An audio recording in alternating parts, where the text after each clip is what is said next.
여러분 안녕하십니까? 신기한 한자어 공부. 오늘은 터미널 루를 보겠습니다. 셀 루라고도 하죠. 새다란 말은 액체나 기체가 틈이나 구멍으로 조금씩 빠져나가거나 빠져나오는 현상을 말합니다.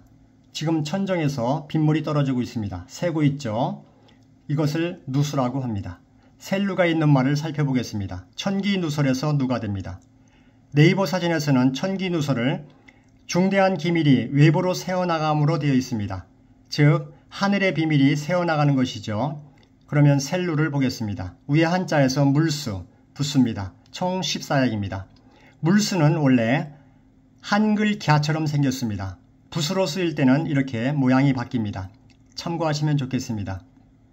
위에 물수는 점점, 강조하여 점, 올리는 선을 저는 뻔으로 봅니다. 점뻔을 물수니까 물로 인정하면 되겠습니다. 그리고 주검시 형태는 영어 대문자 P같이 생겨서 P로 기억합니다. 저는 지금 한자 혁신에서 1급 3500자를 진행 중에 있습니다. 1급이라고 하면 1급, 2급, 3급, 4급, 5급, 6급, 7급, 8급을 다 포함하는 것입니다.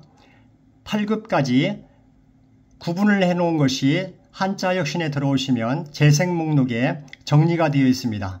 4급을 보고 싶다 하면은 4급으로 들어가시면 됩니다. 참고하시면 좋겠습니다. 영어 대문자 P를 닮아서 그대로 P로 계속 기억하시면 됩니다. 그리고 비우자는 B로 기억하시면 됩니다. 하나씩 보면 저는 수건건을 기본으로 해서 건으로 기억합니다. 한일자가 더 있는 일건은 둘을 잡자죠. 몸에 두른다는 것이죠. 건을 강조해서 건으로 기억하면 됩니다. 그리고 양쪽에 같은 것이 하나씩 있으면 영어로 one, 두 개씩 있으면 two, 세 개씩 있으면 three로 봅니다. 비우자 안에는 같은 것이 두 개씩 있죠. two로 보면 됩니다. 그러면 건투가 되겠죠. 건투. 건투는 글러브를 끼고 링 위에서 하는 복싱을 생각하면 됩니다. 복싱을 하면 온몸의 땀이 비오듯 하죠. 비우자입니다.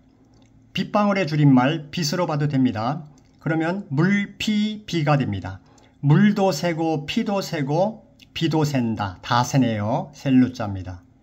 셀루가 들어있는 단어들을 살펴보겠습니다. 누설, 비밀이 새어나가거나 비밀을 새어나가게 하는 것이죠.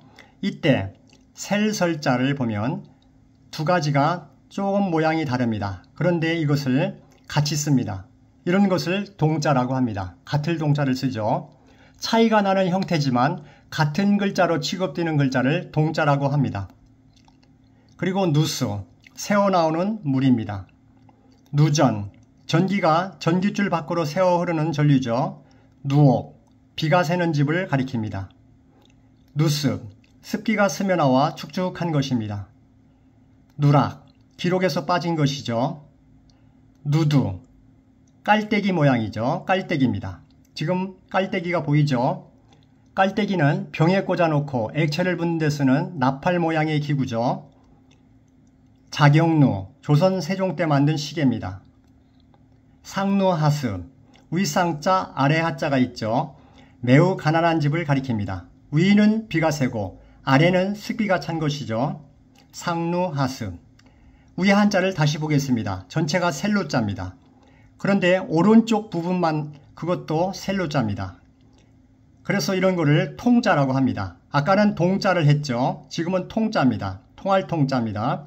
그래서 전체도 셀루, 오른쪽만도 셀루, 두 개가 같이 통하는 것이죠.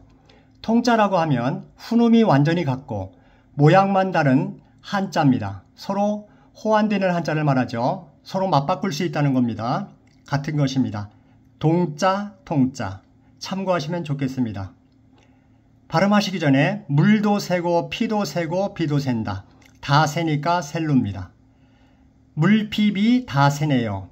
다 새는 물피비.